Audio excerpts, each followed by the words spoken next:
Lauren, you're on. Great. Hi. All right, I'm going to talk to you guys today about a partnership we have. Thank you. Called DREAMS. DREAMS stands for Determined, Resilient, Empowered, AIDS-Free, Mentored, and Safe. And I'll talk a bit about the name itself in a minute. But one of the reasons I wanted to talk about DREAMS is it is a really multi-sectoral partnership. As PEPFAR, we are obviously interested in the HIV components, but this is a partnership devoted to adolescent girls and young women, keeping them HIV-free, among these other things. And in order to do so, we realized we needed to focus on health decisions, but also education and economic empowerment and family planning. And so it allowed us to, when we were setting up the partnership, reach out to a broader group of stakeholders who may not have been interested in HIV first and foremost. Girl Effect is an example who cares a lot about women and girls, of which HIV is one component, but probably entered it into, for different reasons. So, just a few words about what DREAMS is all about. Like I said, it's focused on HIV prevention, meaning we're trying to keep girls from ever becoming infected with HIV. And to do so, we look at the girls, we look at their communities, their parents, their families, and we do what we call layering services. It's not like treatment. Anyone in the health space knows that treatment is a lot easier and that you can give somebody medicine and they get better. Prevention is a lot more complicated. There are a lot of different types of interventions you have to do in order to keep people HIV free. And so we have to provide multiple interventions and layer those upon each other. We're started out in 10 sub-Saharan Eastern African countries. We later added 5 new countries, so I'll talk about that when we talk about how partnerships evolve and how we iterate over time.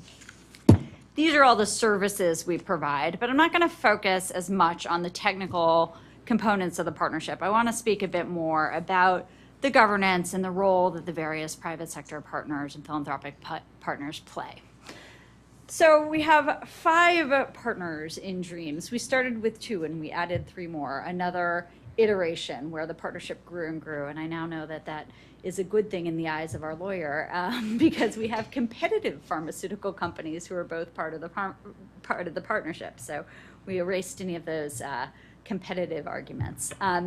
In any case, each of these partners have a very discrete and unique contribution that they're bringing to the table. That's one of the things I really like about this partnership. It's not people just providing funding, but it's providing unique capabilities and skill sets. So a couple of these partners are here in the room today, so hopefully I will speak well on behalf, but feel free to contribute. Girl Effect, which is an organization that grew out of the Nike Foundation, created a whole culture brand. Obviously, Girl Effect and originally Nike knows a lot about branding. And so they did really extensive research to understand how to speak to vulnerable girls and launched a whole campaign in Malawi. Johnson & Johnson has a couple of really neat contributions to this partnership, one of which was really all about kind of consumer insights and market segmentation. So really understanding the girls, what the characteristics are of these girls, not just how old they are, where they live, but who their influences are, what their family life is like, who their sexual partners are, so that we can really understand how to reach them in ways that we haven't in the past. And they've really taken the, I hate to use the buzzword of human-centered design, but they've really taken that to heart and really listened to girls' voices to design programs. The Bill and Melinda Gates Foundation here today has been a leader in the implementation research and the impact evaluation. So they're the ones who really are going to help us tell the story of whether this works. And they've put a lot of effort and resources into evaluating the various components of the partnership. Gilead, also here today, is providing a financial contribution so that we can purchase pre-exposure prophylaxis, PrEP, which is a daily drug that girls can take to prevent HIV. And Vive Healthcare, another pharmaceutical company, through their community philanthropic organization, is making some grants to community-based organizations through our Innovation Challenge. All right, now I'm going to talk more about some of the governance, and I'm just going to walk through some of the anecdotes of what it took to form this partnership and what kinds of things we talked about. Some of it is similar to the types of things you talked about, so I'll try and highlight where there are some real commonalities. So we talked a lot this morning about what we do when we start a partnership. We sign a memorandum of understanding. It's a non-binding document, but it really is an opportunity to hold people accountable and to force them to really commit to what they're bringing to the partnership. When people have to quantify that and write that down and really sign a document which says these are our roles and responsibilities and these are our contributions, I think it adds a level of formality to the partnership itself. It also is where we lay out the framework for some of our governance pieces, which we'll talk about. So one of in our early meetings of all the partners, one of the hardest things we had to do was name the initiative. And so I went through the acronym of DREAMS. Anyone who's worked with the US government knows we have a lot of acronyms. So coming up with an acronym that conveys the sense of hope and the positivity. As you can imagine, there were whiteboards when we were doing this. Some of our private sector partners brought in some of their resources. They have people whose full-time job is to name a new product. And so they helped us think through how to come up with a name, which took into account political sensitivities, all kinds of stuff. I could tell you fun stories about that. Then we had to come up with a logo. And again, we had these are some of our failed logos on the left. I just wanted to show you where we got to. The ones on the right are really where we ended up. But we were, again, trying to think about what are all the components and what are we trying to say. And again, I think having private sector partners in your partnership means you get people thinking really creatively about logo and brand and what that means. So that was a real value add. Then we had to decide, do we want a secretariat or a governance committee or a steering committee or a leadership committee? They have different names in every partnership I've been involved with. But we had a lot of discussions whether it should be internal, nested, as we talked about earlier, or whether it should be external, whether who should be a member, what it took to be a member, what it took to get added as a member. Did you have to have a certain amount of a financial contribution if we wanted to bring on a new member?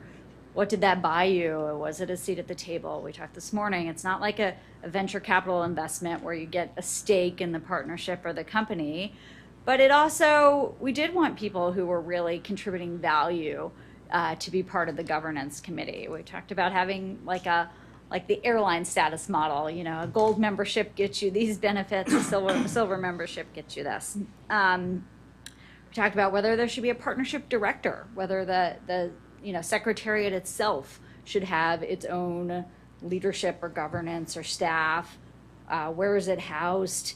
How do you relate to the principles of your organization? Some of the things, again, we talked about earlier today. Do you have a board you're reporting to? Are you representing your organization or the partnership itself?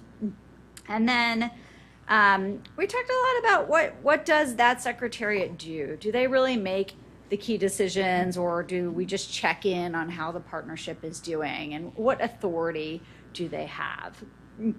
We established working groups. They were almost identical to Access Accelerated in topic. There was a communications working group, a monitoring and evaluation working group, a governance and partnership engagement, and technical programmatic, so nearly identical. So that was nice to see some consistency there.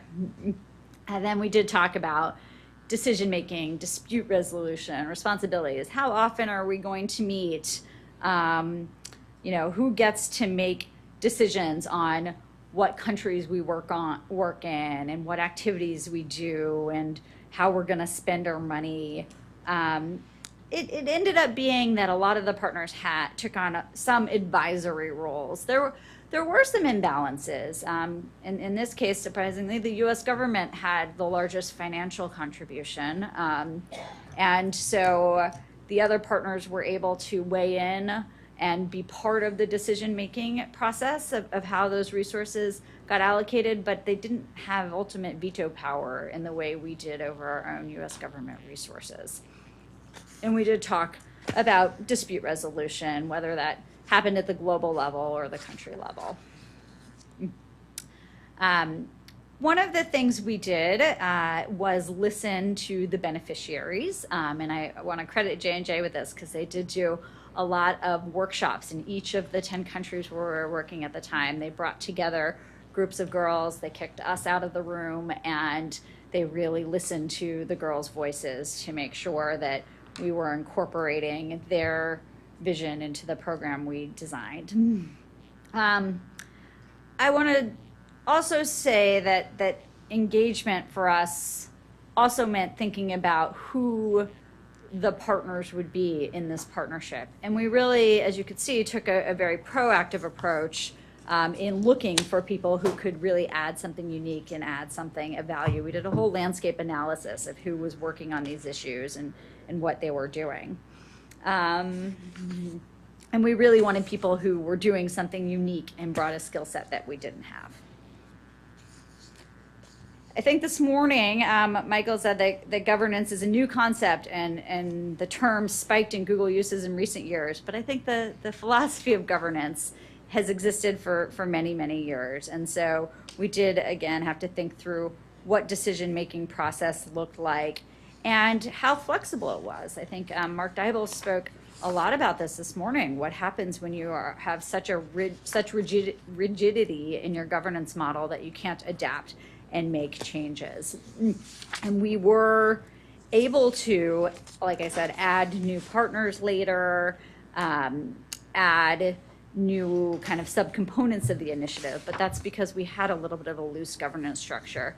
I do think there's value in both. I think having a rigid governance structure gives you some sort of accountability and forces people to kind of live up to their commitments. Metrics, I think we covered earlier today as well. We kind of had to all agree, what does success look like? And that may differ for each of the parties in the room, but we had to kind of all be honest about what we were hoping to get out of that and how we were going to measure that. And sometimes that really did lead to hard conversations. We put different things in our annual report about what we accomplished. Like I said, it was fluid and we were able to revise as needed, and we've been able to iterate upon it as we go along. That's all. Thanks. Lauren, thank you very, very much.